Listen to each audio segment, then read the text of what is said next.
Halo teman-teman semuanya, kali ini kita akan membahas sesuatu yang menarik sekaligus krusial banget buat masa depan industri teknologi di Indonesia. Baru-baru ini, Menteri Koordinator Bidang Perekonomian Bapak Erlangga Hartarto mengatakan bahwa Indonesia akan berupaya menarik kembali industri semikonduktor yang ada di Malaysia. Pasti dong, pernyataan ini bikin orang banyak penasaran dan sekaligus bertanya-tanya, apakah Indonesia benar-benar bisa bersaing di industri ini? Karena sebelumnya juga pernah saya bahas tentang industri semikonduktor ini. Banyak sekali di situ komentar yang pesimis, bahkan yang menyebutnya hanya angan-angan semata. Oke, tanpa banyak basa-basi, yuk langsung saja kita bahas bareng-bareng. Beberapa hari lalu Bapak Erlangga menyebut bahwa Indonesia akan lebih fokus lagi ke depan untuk mengembangkan industri semikonduktor. Tadi juga kami laporkan kepada Bapak Presiden terkait dengan semikonduktor, dan semikonduktor ini penting karena dalam OECD salah satunya juga akan mengirim fact finding mission mengenai ekosistem semikonduktor di Indonesia di pertengahan tahun ini. Ini adalah langkah yang strategis mengingat semikonduktor adalah sebuah komponen utama dalam teknologi modern, mulai dari smartphone, komputer, hingga kendaraan listrik. Melihat pernyataan ini, sering muncul komentar entah dari mana asalnya yang mengatakan apa yang dilakukan Indonesia hanyalah mimpi di siang bolong. Karena memang faktanya saat ini, Malaysia adalah salah satu pemain terbesar di industri ini di Asia Tenggara. Dan mereka sudah punya infrastruktur serta pengalaman yang kuat.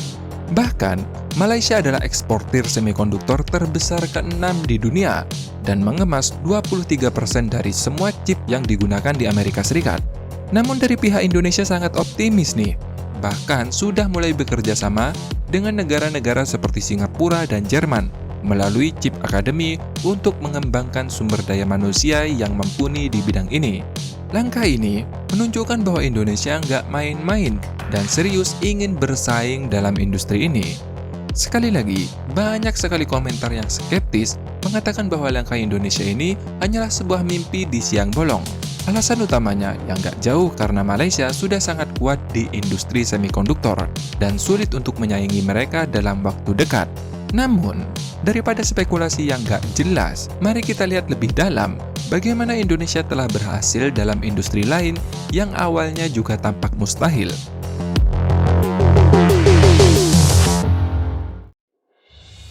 Mari kita belajar pada industri kelapa sawit.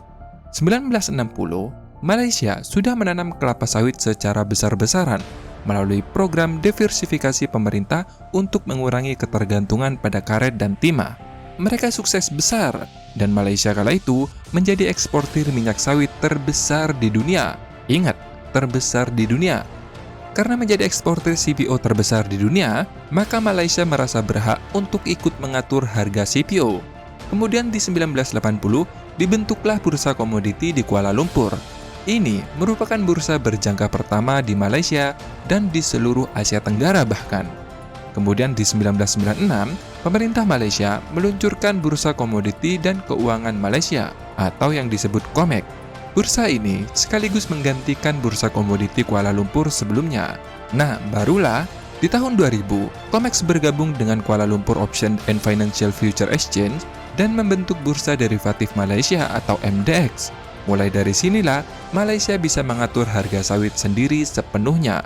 Jadi prosesnya itu lama bro. Bayangkan, jadi produsen minyak sawit terbesar di dunia sejak 1965, namun bisa mengatur harga produknya sendiri baru tahun 2001. Ya kurang lebih sekitar 35 tahun lah menjadi produsen CPO terbesar di dunia. Wajar saja mereka meluncurkan bursa derivatif sendiri. Namun, pencapaian Malaysia menjadi raja sawit dunia mendapatkan persaingan dari Indonesia. Melihat nikmatnya cuan dari CPO, 2010, Indonesia berinisiatif untuk menanam sekitar 8,1 juta hektar kebun kelapa sawit, dengan 5,5 juta hektar diantaranya berasal dari lahan pertanian yang dikonversi. Dan apa yang terjadi? Boom! Hanya perlu kurang dari 5 tahun, tepatnya 2014, untuk pertama kalinya Indonesia menyalip Malaysia. Kala itu, dalam hal produksi CPO, Indonesia berhasil memproduksi sekitar 5,1 juta ton, sedangkan Malaysia 4,5 juta ton. Dan kini, data terbaru 2023, Indonesia memproduksi sekitar 59% dari total produksi dunia, membuat gap produksi CPO Malaysia dengan Indonesia semakin jauh. Data terbaru 2023, Indonesia memproduksi CPO sebanyak 45 juta ton, sedangkan Malaysia hanya 19,3 juta ton. Maka dari itu, Indonesia kemudian melakukan hal yang sama seperti apa yang dilakukan oleh Malaysia, apalagi kalau merasa berhak untuk menentukan harga CPO dunia secara bertahap.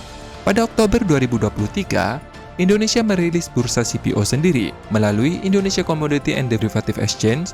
Langkah ini menunjukkan bahwa Indonesia sudah siap untuk bersaing di tingkat global. Namun untuk saat ini, bursa CPO tersebut masih berlaku secara regional saja atau untuk pasar dalam negeri. Sedangkan untuk pasar ekspor masih mengacu pada bursa yang ada di Malaysia dan Belanda. Kedepan, mulai dari harga kopi, karet, kakao, dan komoditas pertanian yang ada di Indonesia akan dimasukkan pada ICDX ini. Dan setelah itu, barulah go internasional dan menjadi rujukan harga komoditas dunia. Kemudian kita bergeser ke industri di mana industri ini sebelumnya merupakan industri andalan negara mereka juga loh, apalagi kalau bukan otomotif. 1963, Ford Malaysia telah berdiri dan menjadi satu-satunya perakit mobil di Asia Tenggara. Ford Malaya juga telah mengekspor hasil produksinya ke beberapa negara seperti Thailand, Myanmar, India, Pakistan, termasuklah ke negara kita, Indonesia. Kebijakan otomotif Malaysia pada 1964 semakin mempercepat industrialisasi nasional melalui perakitan kendaraan lokal dan pembuatan komponen mobil. Pemerintah Malaysia juga mengeluarkan lisensi manufaktur kepada perusahaan asing dan lokal yang tertarik untuk mendirikan pabrik perakitan mobil di negara bagian Malaysia manapun. Alhasil, 10 perusahaan mobil bersatu untuk mendirikan Motor Vehicle Assembler Association dan memohon pasar otomotif bersama antara Malaysia dan Singapura yang baru saja merdeka kala itu. Lebih dari itu, bahkan pada awal tahun 1980-an, proyek mobil nasional pun muncul. Proyek ini mengarah pada pendirian perusahaan otomotif nasional Malaysia, apalagi kalau bukan Proton. Tak berselang lama, tepatnya pada Juli 1985, mereka telah mengeluarkan Proton Saga. Di sisi lain, pemerintah Indonesia kala itu juga menyadari pentingnya pembangunan industri otomotif untuk mengurangi ketergantungan pada impor. Indonesia pada dasarnya sudah memulai sejak 1974. Mereka mulai membatasi impor kendaraan utuh dan mendorong produksi lokal. Pada 1987, Indonesia mulai berhasil mengekspor mobil rakitan pertamanya. Meskipun hanya dalam jumlah kecil, namun seiring berjalannya waktu, ekspor mobil dari Indonesia terus meningkat, terutama setelah kemitraan dengan pabrikan Jepang seperti Toyota. Puncaknya, 2022, Indonesia berhasil memproduksi lebih dari 2 juta unit mobil, menjadikannya produsen mobil terbesar ke-11 di dunia. Kemudian di tahun berikutnya, 2023, Indonesia juga berhasil mengekspor lebih dari 500.000 unit mobil, menempati urutan kedua di ASEAN setelah Thailand. Tapi, banyak yang memprediksi nih, untuk melampaui Thailand, Indonesia tidak butuh waktu lama lagi. Mengutip dari data Asian Automotive Federation, penjualan mobil Thailand sepanjang kuartal 1 2024 hanya sekitar 210.000 unit. Sedangkan di periode yang sama, penjualan mobil Indonesia sebanyak 263.000 unit. Artinya ya mungkin saja tahun ini atau seenggaknya tahun 2025 kita sudah menempati urutan pertama sebagai produsen mobil di Asia Tenggara, bro.